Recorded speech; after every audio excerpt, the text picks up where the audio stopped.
किसी भी गांव की बात होती है तो ख्याल सिर्फ गरीबी और खेती का ही आता है। लेकिन हम एक ऐसे गांव के बारे में बताएंगे जहां ना ही गरीबी की बात होती है और ना ही यहां कोई गरीब है। जी हाँ, आपने बिल्कुल सही सुना है।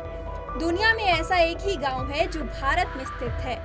इस गांव में 50 से ज्यादा करोड़पति हैं। यही वजह है कि इस गांव को भारत का करोड़पतियों का गांव कहते हैं। दरअसल हम हिवारे बाजार गांव की बात कर रहे हैं। ये गांव भारत के महाराष्ट्र राज्य के अहमदनगर जिले में स्थित है। यहाँ के लोगों के बैंक के खातों में करोड़ों रुपए हैं। चलिए आज इस गांव की रोचक कहानी जानते हैं। महाराष्ट्र के अहमदनगर जिले में स्थित हिवरे बाजार गांव सूखे के लिए सबसे संवेदनशील स्थानों में से एक हुआ करता था। एक समय ऐसा था जब ये क्षेत्र अत्यधिक लोन और सूखे के कारण फसल की बर्बादी से जूझ रहा था, जिसके चलते इस गांव के किसान आत्महत्या जैसे कदम तक उठा लेते थे। इससे भी बदतर हालात तब हुए जब 1972 में वहां सूखा और गरीबी फैल गई थी। अधिकांश परिवार समुदाय के स्वामित्व वाली भूमि पर थे, लेकिन गांव में चल रहे सूखे ने उनके लिए भोजन उगाने या बेचने असंभव बना दिया।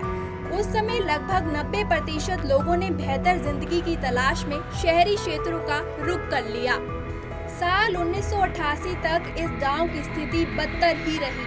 फिर साल 1989 में इस गांव के लिए किस्मत पलटने वाला साबित हुआ।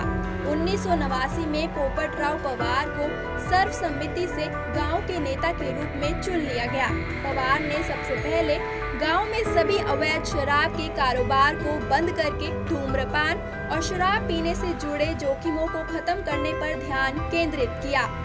इसके बाद उन्होंने तंबाकू और शराब के सेवन पर रोक लगा दी। अब इस गांव की खराब स्थिति का एक और बड़ा कारण पानी की कमी थी, जिसे पोपटराव पवार ने चतुराई से संभाला। पवार ने एक लोन लेकर गांव में वर्षा जल संग्रहण, वाटरशेड संरक्षण और प्रबंधन के लिए एक कार्यक्रम शुरू किया।